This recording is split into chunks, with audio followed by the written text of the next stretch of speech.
Hea koolipere, igal aastal 30. jaanuaril tähistatakse Eesti kirjanduse päeva, mis on ühtlasi kirjanik Anton Hansen Tammsaare sünnipäev. Tänavu saab Tammsaare sünnist 148 aastat ja alates 2023. aastast on see riiklik tähtpäev ja lipupäev. Selle päeva tähistamiseks kutsuvad Eesti Lastekirjanduse Keskus ja Eesti Keele Instituut kõiki üle maailma koos head eesti kirjandust lugema. Selline ettevõtmine toimub juba 6. korda ning selle üleilmse ühislugemise idee algataja oli Tuglase Selts. Kooslugemise päev on suunatud eelkõige Eesti peredele, Eesti sõpradele üle maailma, kutsudes neid sel päeval lugema head eesti kirjandust erinevates keeltes.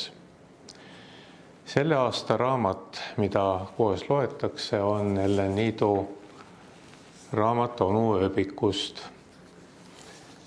Ja kes pole seda raamatut lugenud, siis siit raamatust saame teada, et Onu ööbik on selline, kes armastab kõike teha pisut teistmoodi kui teised täiskasvanud. Ta paneb ennast riidesse teisiti, käib vannis teisiti, sööb õunu jäätist teisiti ja üle kõige meeldib Onu ööbikule tõukerattaga sõita, kõike põnevat lugeda ja pargis puude otsa ronida.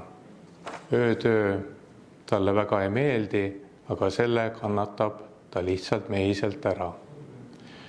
On tore, et Onu ööbikul on sõber, kellele raskel hetkel toetuda ja kes alati on nõus temaga kampa lööma. Markus Trampjalg on ikka hakkamas, kui vaja teatrisse või randa minna või teler särasilmast põnevaid saateid vaadata. Kõike seda teevad nad just nii, nagu neile meeldib. Ja nüüd head õpilased ja õpetajad, ma loen sellest raamatust ühe loo, kuidas Onu ööbik autot ostab. Onu ööbikul oli 2 krooni, Markus Trampjalal 1. Mis selle eest küll saada võiks? Ostame nätsu, arvas Markus. Ei tasu, ütles Onu ööbik. Nätsust läheb kõht ainult tühjemaks. Ostame limpsu, arvas Markus Trampjalg. Nii palju seda raha ka ei ole, ütles Onu ööbik. Siis ostame kinopiletid, soovitas Markus. Selle eest saab ülimalt telekapiletid, ütles Onu ööbik. Olgu, jäi Markus nõusse, ostame telekapiletid ja paneme raha panka, avame pangaarve. Minul juba on pangaarve, ütles öösike. Mul on lepalehearve ja kaselehearve ja meie telekat saab vaadata ilma piletita. Tulge meile telekat vaatama. Meie vanaema teeb meile morssi. Raha jääb teil järele ja homme võite panna selle panka ja ülehomme ostategi auto. Hästi, ütles Onu ööbik. Nõus, ütles Markus Trampjalg. Kui me auto ostame, võtame sind ka sõitma. Minu suurel vennal on virtuaalne auto. Kas teie auto on päris? Uuris öösike. Loomulikult päris. Kogu elu on ju päris, arvas Markus. Seda küll, ütles Onu ööbik.